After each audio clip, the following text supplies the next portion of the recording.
Kama hungalikuwa kwa upande wangu, ningeshindwa nao maadui wangu.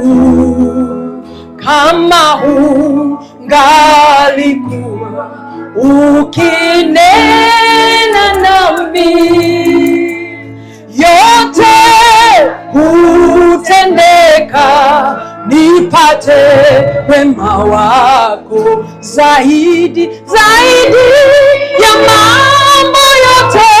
Wewe ni Mungu mkuu, utendaye maajabu, mwenye nguvu zote.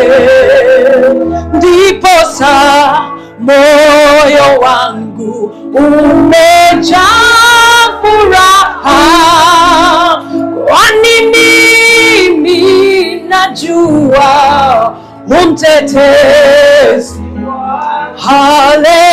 Haleluya, haleluya, haleluya, Yesu. Haleluya, haleluya, haleluya, sema haleluya, haleluya, haleluya, haleluya, Yesu. Haleluya, haleluya, haleluya, haleluya, yes. Mwambie tuna dakika chache, Yesu nakupenda. Father, I am here for you. Come and do in me only what you can do. Father, the entrance of your word sheds light. And so as you speak to me this afternoon, this morning, I desire that, Lord, my life will be changed by the entrance of your word. We submit to you. We take authority in the name of Jesus and take every thought and bring it to the authority and subject to the name of Jesus. Everything exalting itself against the knowledge of God, we cast it down in the name of Jesus. And Lord, we declare that we are ready, that you will speak to us, Lord, for we, your servant, listen. So we thank you for your word, Lord, and thank you for this wonderful day in your presence. In Jesus' mighty name. And somebody say, hallelujah. Let's just take our seats as we appreciate the worship team and also appreciate Jesus for the beautiful opportunity to be in his presence. Hallelujah. So for the sake of those ones who are not here on Sunday, the second service, I will mention my names because I know there are people here who are not familiar with some of my songs because they're in vernacular. And so my name is Carol Wanjiru.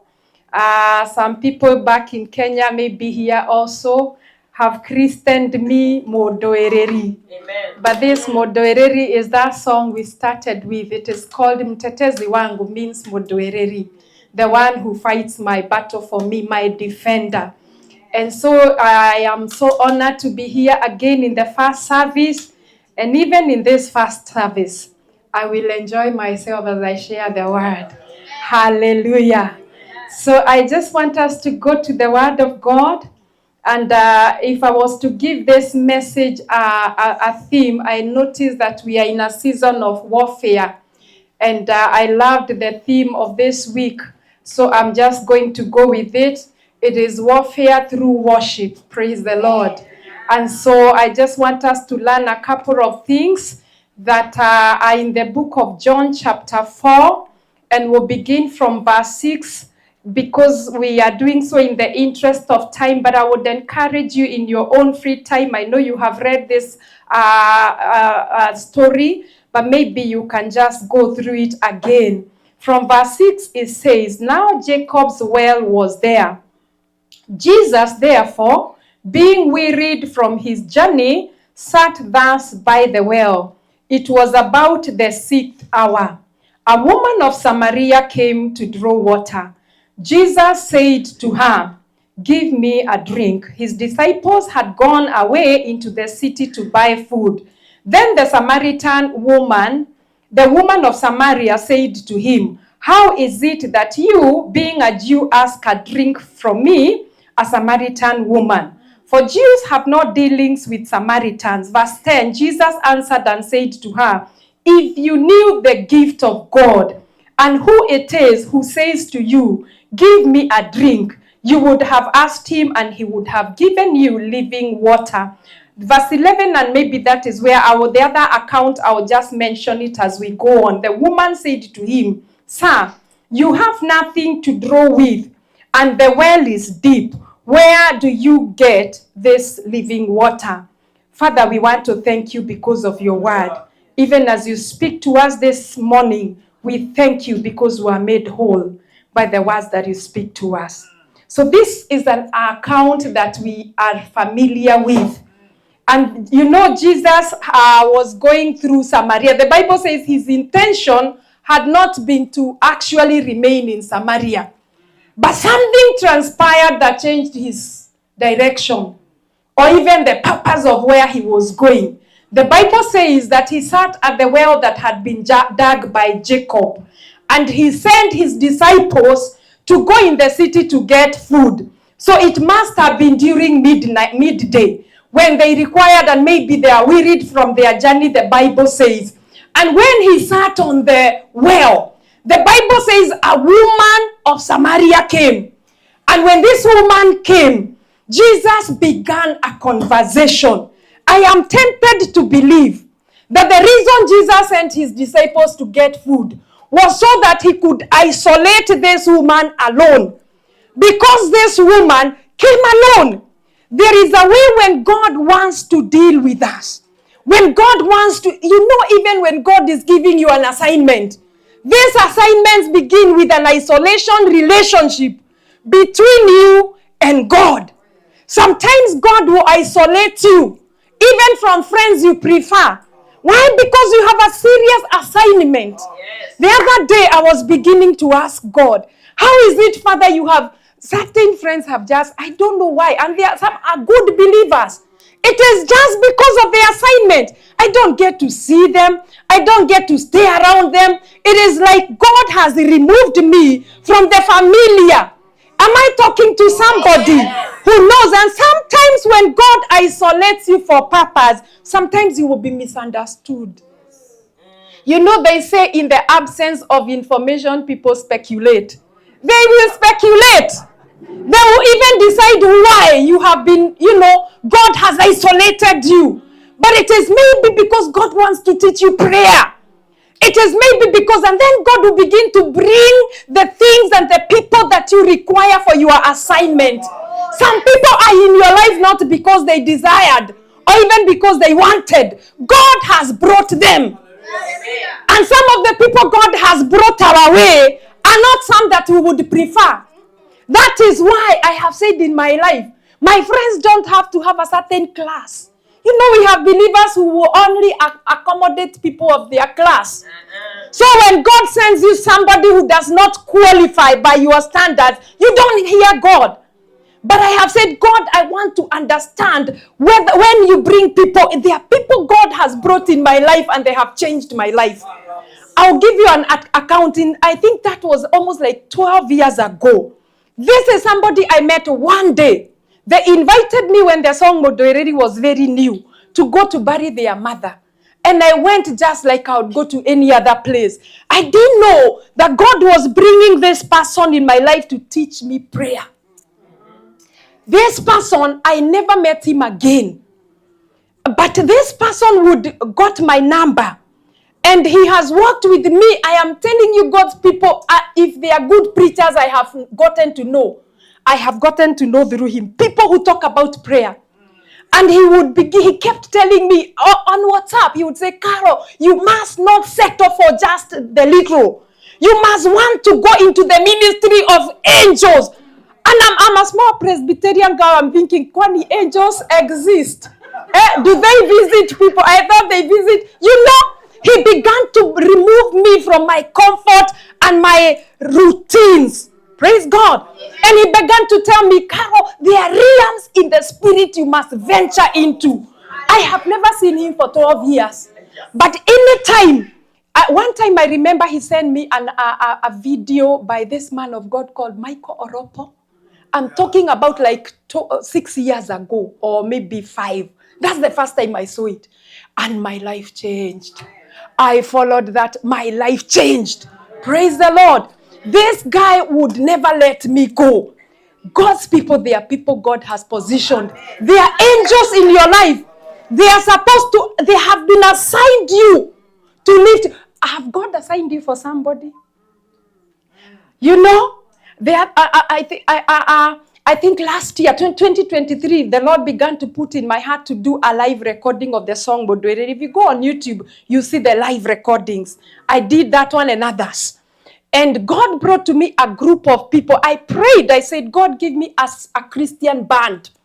I don't want people drawn from, sometimes they are playing in the bars and some. I wanted a Christian praying group together.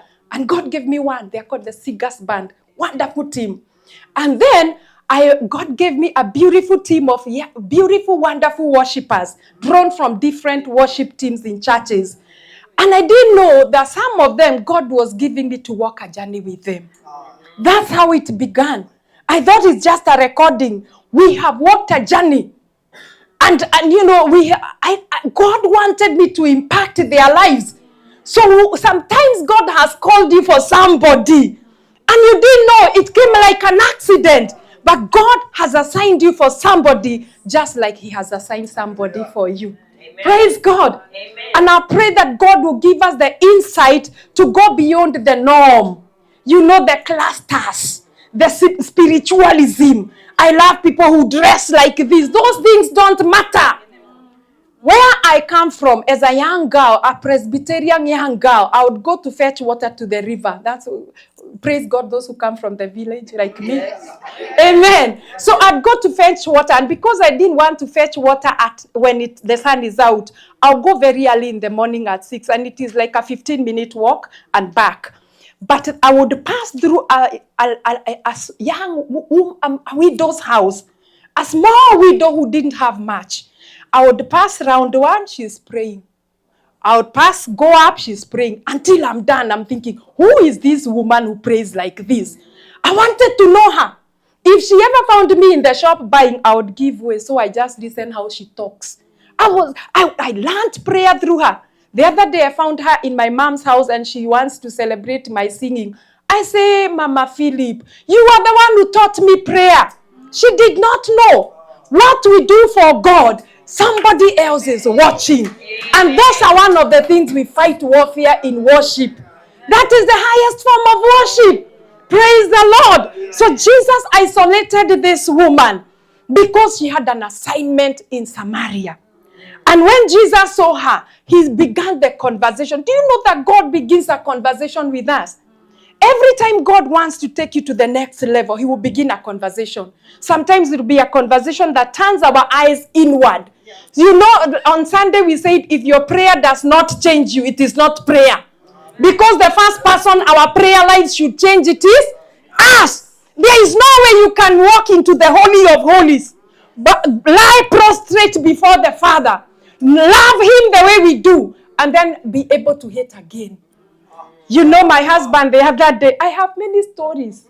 I hope they are ministering to you. Yes. The other day we went to buy where we live. They sell, here you don't get the joy of those things. But us, back home you get fish and chips packed. It is called takeaway. So we went and I had asked them for bajia way before we got there. Those of you who don't know bajia, somebody explain. There is another type of chips. Okay. So we went and these people kept us almost like I was coming from ministry, so I didn't want to cook. I was carrying food for the kids. And it was a Sunday. So they kept us for an hour and a half. And I had told them like half an hour before. So after they were done, they told us it was not ready. So can you just carry chips? I said, you should have told us before. We have wasted an hour. But anyway, I told her, it's okay, don't worry, just give me the chips. And once we got into the car, my husband asked, what happened to you? If it was you, the one I know, you would have made noise there.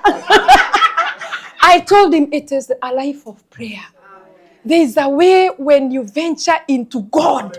Some of these things fall aside. Yes. Your reflex becomes the Lord's reflex. Yes. You don't have to deal with it. Yes. It is the Spirit of God who begins to read. I realize I'm not offended anymore.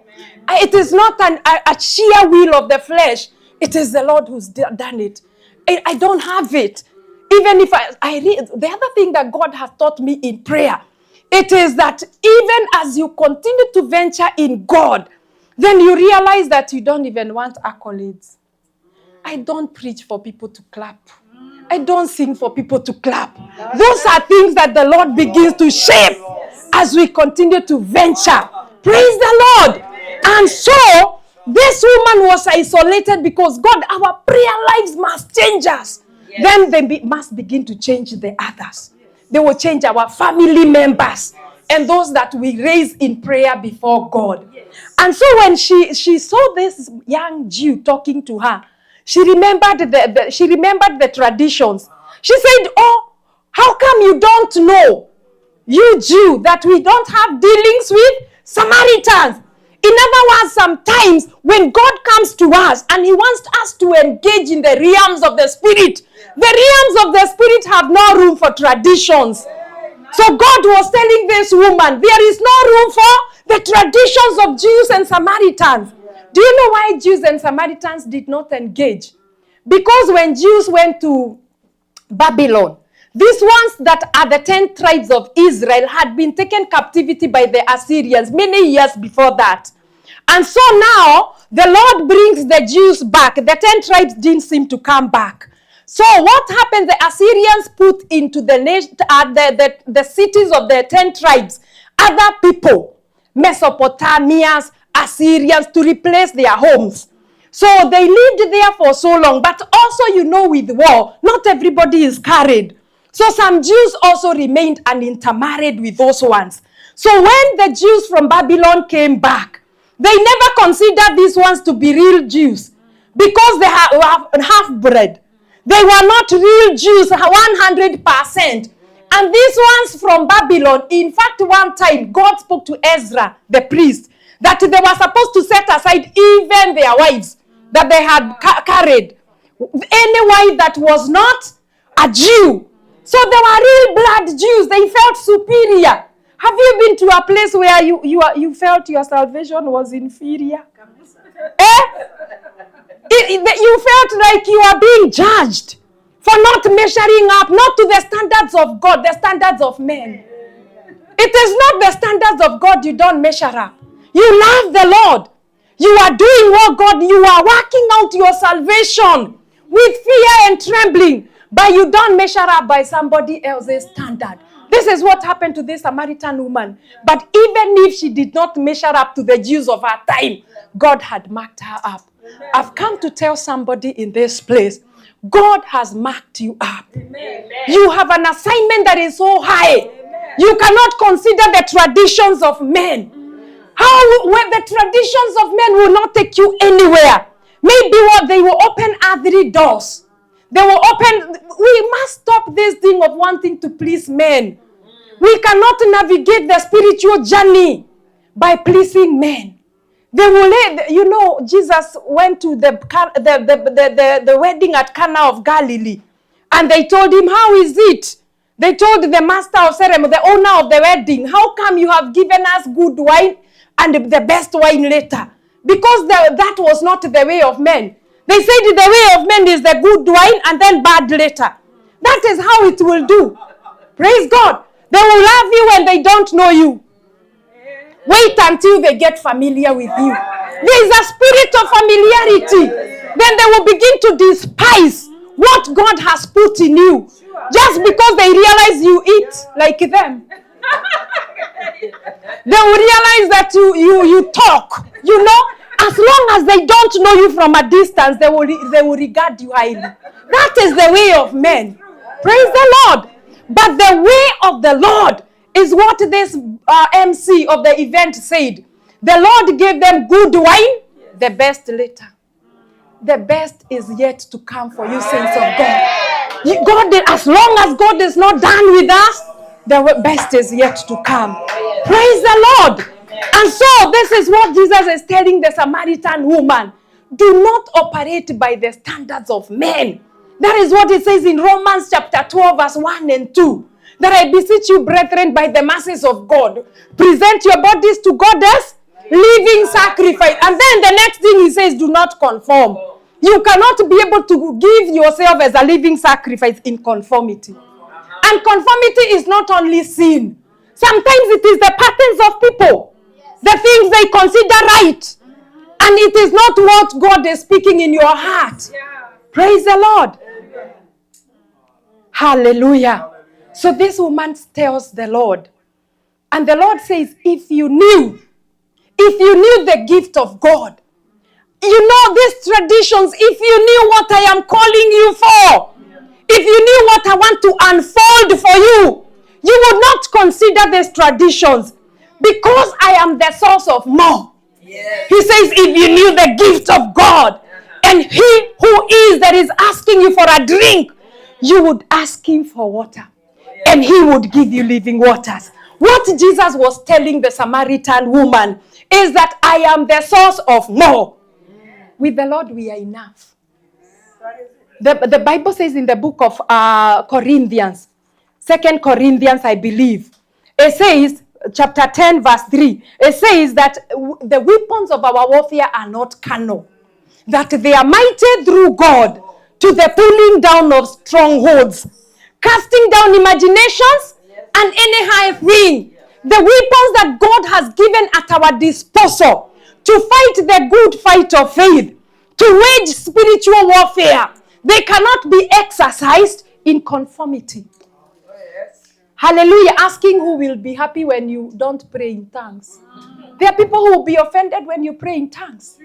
And God has put in you. Sometimes God will tell me to just, pray in tongues for an hour. Because I know there is something my spirit is exercising. But somebody will tell you they are offended by your tongues. You cannot be able to have the source of more when we conform to the standards of men. Praise the Lord. And so Jesus is saying that I have more for you. He's telling the Samaritan woman that. He's saying, I have more for you. You don't know the capacity you have, woman of Samaria. If you let me, I can unfold the great weight and wealth that is lying in you. Friends of God, the Bible says 1,000 can set to fright. One can set to fright 1,000.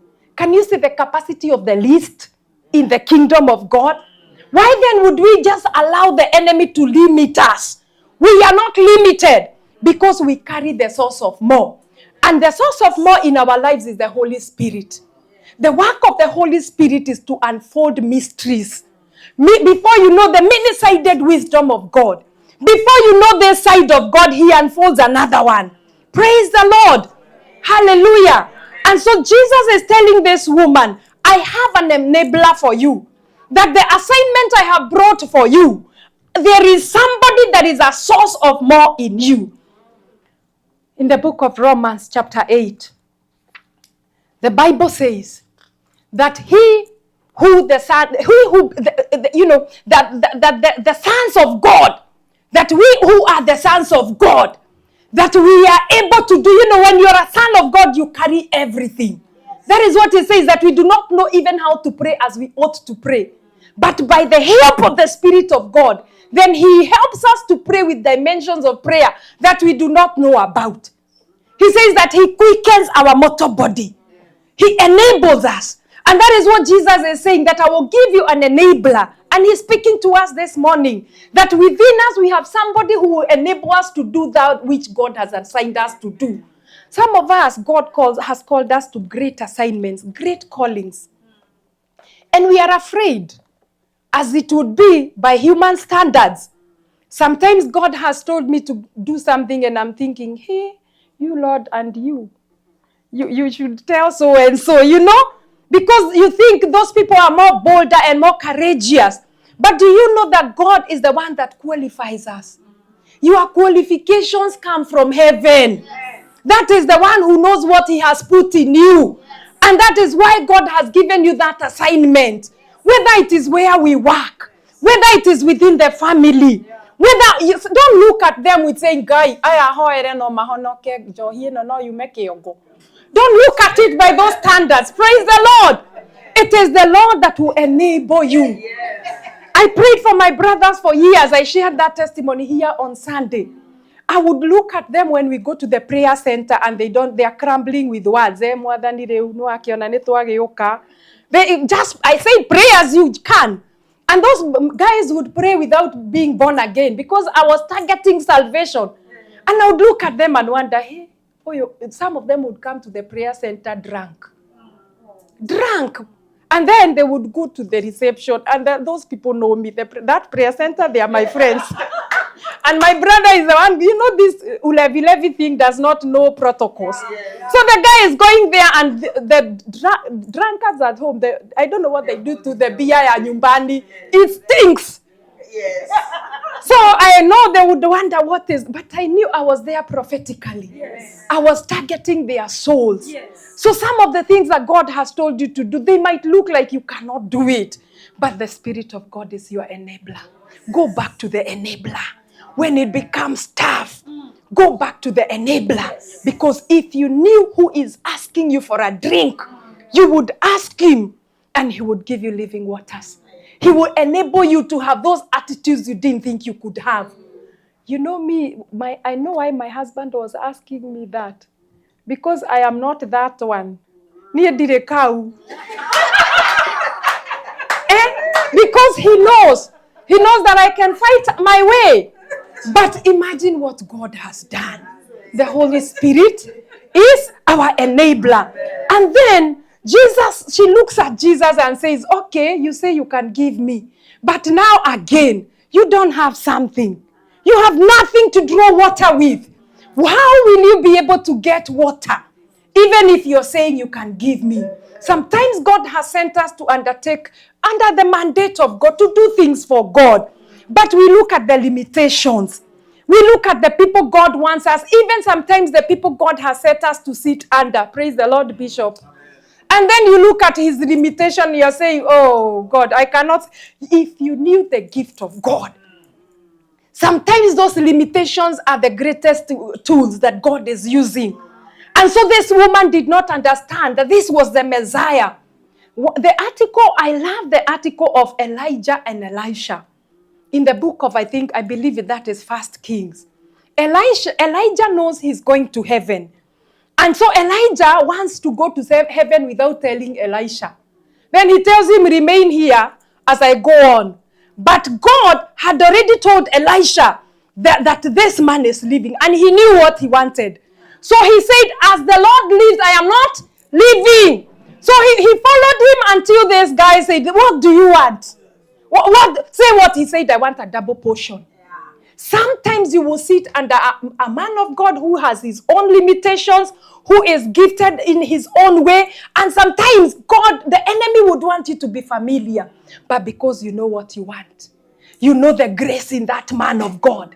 You cannot get it unless you are willing to follow without turning back. Honor without turning back. Give him honor. Love him. Serve him. Do what God has put in you. Elisha knew that if I must get this, I must follow him. Yeah. Hallelujah. It is our commitment and our loving and honoring the grace that God has given. I don't know why I'm so talking about it. I don't know why. But it is by honoring the grace that God has put us under that will release what that grace carries. Amen. Some people have missed it because they became familiar with the grace. They became familiar with the man and did not know that he was still graced. This Samaritan woman would have missed it because she was looking at his limitations. Praise the Lord. But then Jesus tells her that, these are not, if you're looking for these ones, he tells her he tells her, go get your husband. Because he knew with that kind of attitude, he needed to introduce his other dimension. May the Lord help us to be able to release our dimensions, the things that God, unlock what is in you. There's one thing that God has taught me over the years.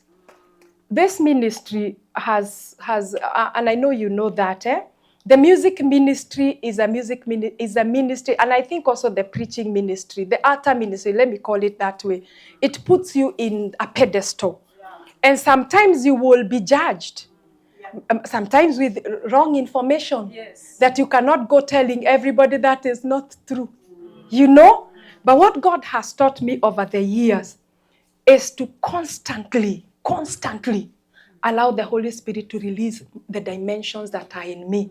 I don't fight for the microphone.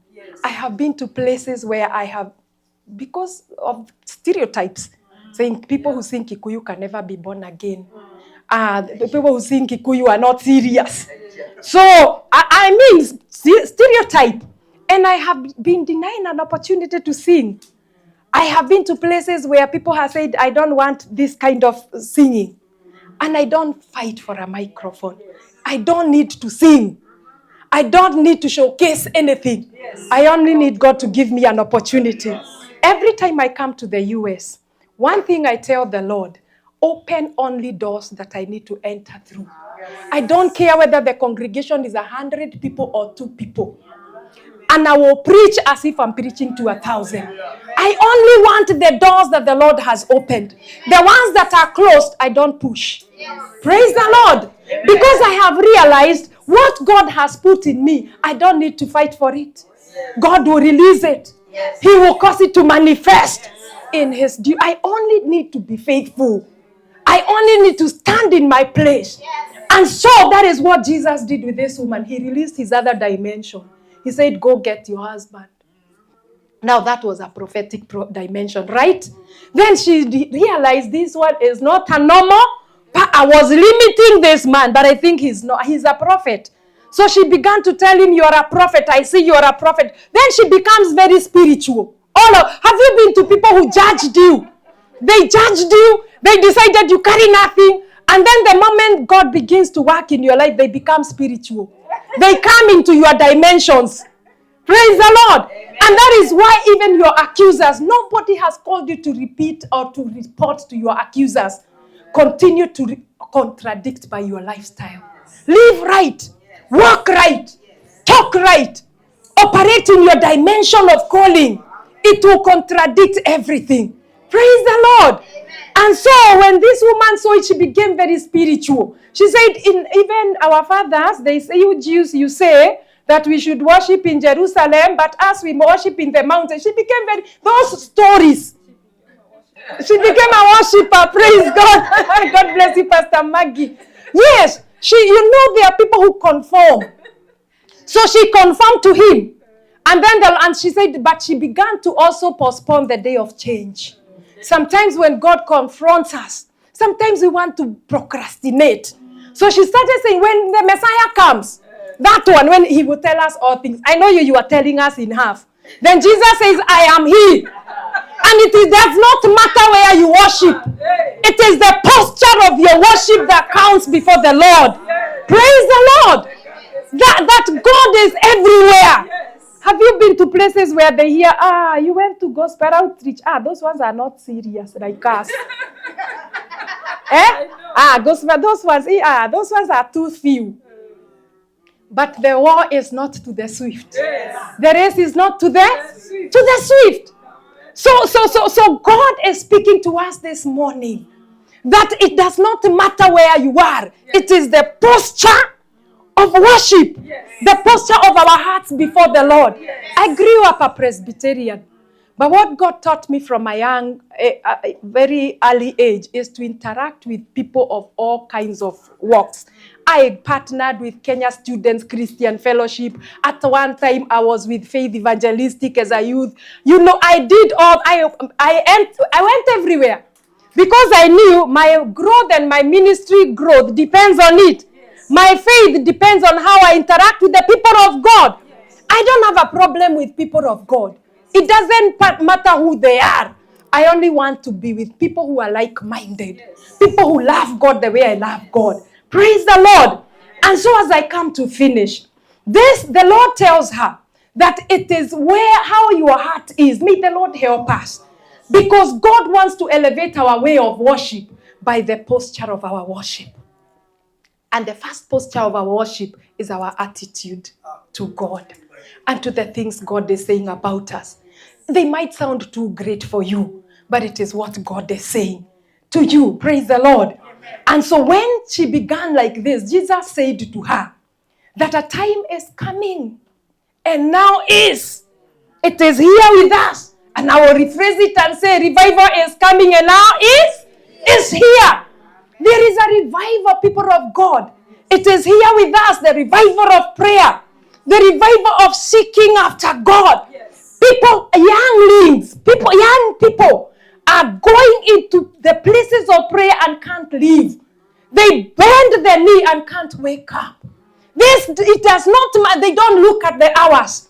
They have gone into other levels of prayer, dimensions that they have never gone before. When you go there, time becomes nothing. Because they have begun to allow the Spirit of God to work. And that is what the Lord is speaking to us. That it does not matter. Let us go into the power and the realms of prayer. Yes. I know this is a praying church. But the Lord is saying to us, let us raise the devil. Let us raise our spiritual transaction in the place of prayer. Yes.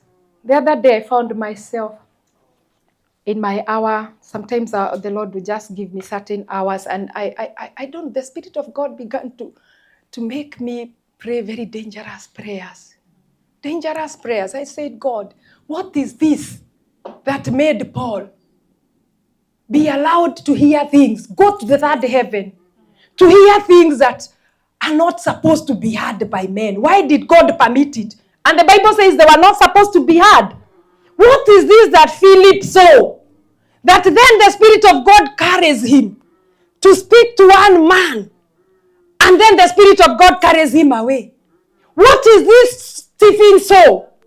That he is dying and yet he looks and sees heaven.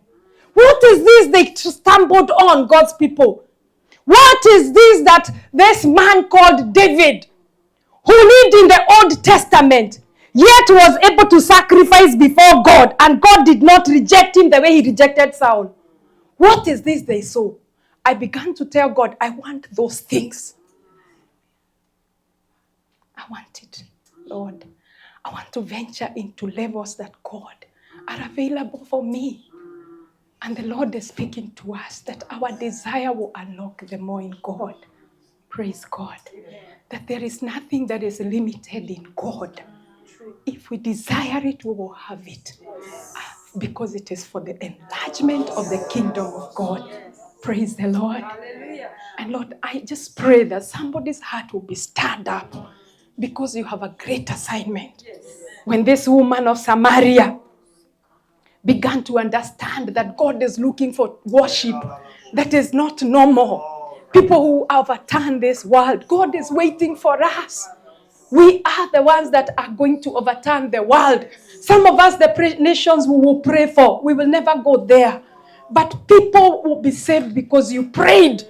Because you allowed God to take you out, to travel in the realms of the Spirit. And in those places, you will do things that are not there. Praise God.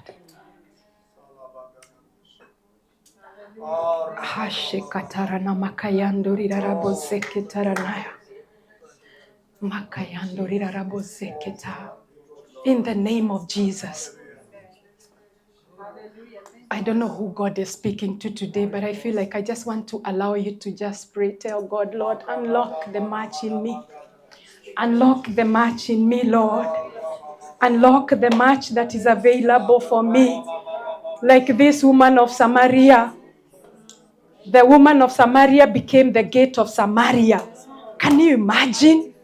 She became the gate of Samaria. She went to the city of Samaria and told them, come see a man. The business of God in this place is to raise for himself people that will go say, come see a man. Come encounter what I have encountered. The men of Samaria lived in the ancient days where women were not heard. But they came because of a woman who said, come see a man. Will the world change because you're saying, come see? Somebody, God is calling you for a greater assignment that you imagine. This church has a greater assignment in this place to turn around the atmosphere of this place. Your prayers are not just actions. They are spiritual transactions that God wants to engage in this place until powers come crumbling down. The atmosphere of this place comes crumbling down. Patterns that are demonic are broken. Rekatayando re mozekatayando re namakayanda rida bozeketara namayando rekatazando rina makayando makatazanda. Somebody, you have a cause. You know what God called you to do. You have taken time to do it. Begin, the Lord is saying, in the name of Jesus, by faith. Venture out by faith. Somebody, God is saying, I am looking for a man. God is not looking for people. He is looking for a man that will stand in the gap. That when God calls you in the hour of prayer, He is looking for somebody to work with. Somebody that will raise a prayer. God cannot pray, but you can pray to God. He is looking for somebody to make sure that things happen in the realms of the Spirit by prayer. He's looking for a worshiper. Somebody whose life will transact spiritual dimensions by lifestyle. God is looking for that worshiper who does not look at the place of worship, but he looks at the way of worship. God is looking for a man to go for him. Will you go for him? Will you go for him? I'm giving you an opportunity to make a covenant. I'm giving you an opportunity to covenant. Covenant with God. He's a God of covenants. He honors covenant. What he lays in your heart to say yes to. Say yes to him.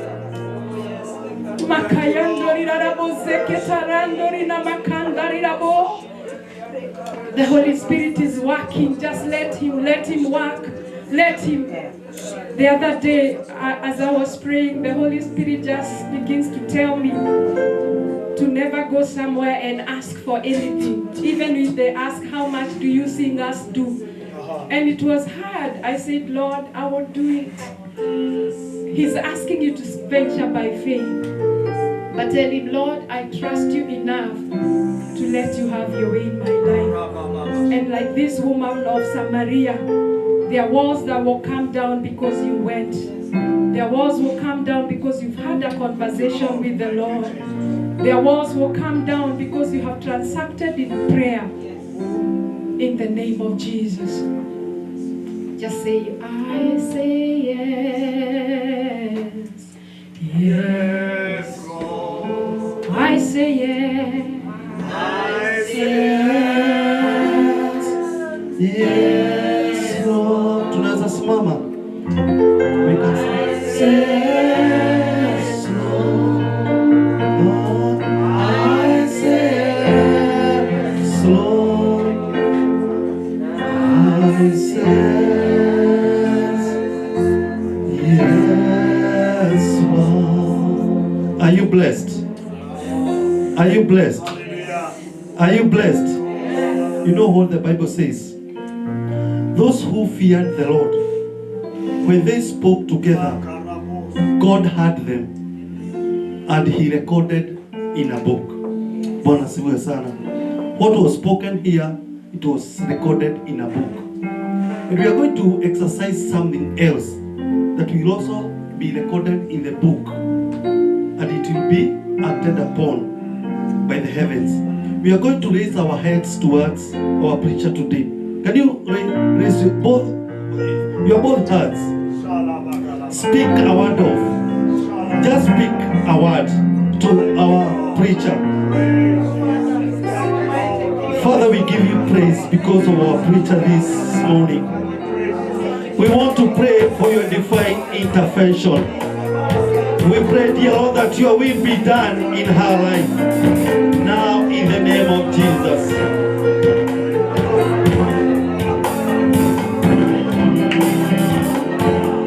Father, let your will be done. Let your will be done. Because I'm just a piece of clay.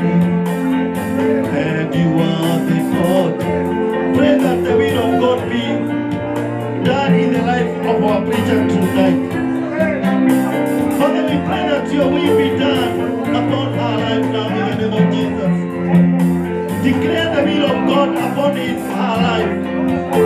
Declare the will of God upon her life in the name of Jesus.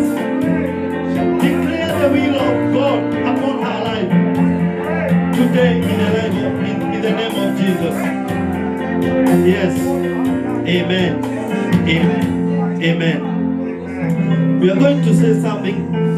We are going to declare ubarikiwe. For those who doesn't understand Swahili, it's just easy. Ubarikiwe is just to declare her to be blessed. Let us raise both our heads and we say it from our hearts.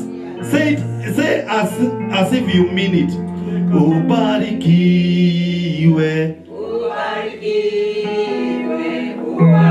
Raising both of your heads. Ubarikiwe.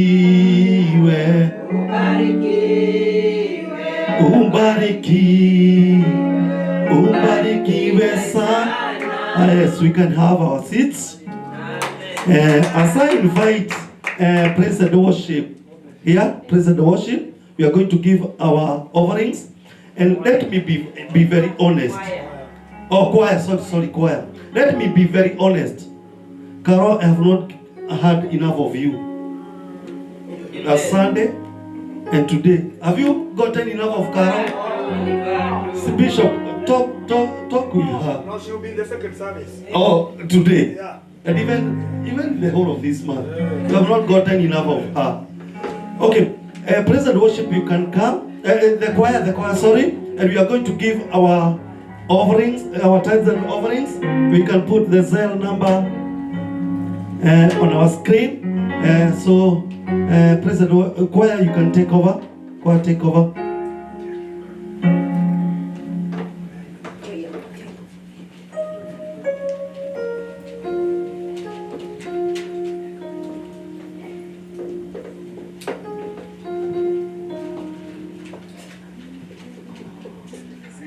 Who are these choir members that the leader of the church today, our elder, is calling for? I don't know who are they.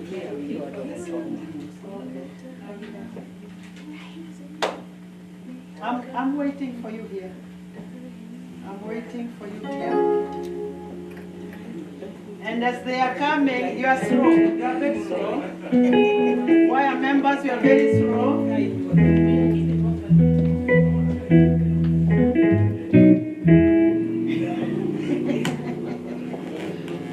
Hallelujah. That is for you, Master.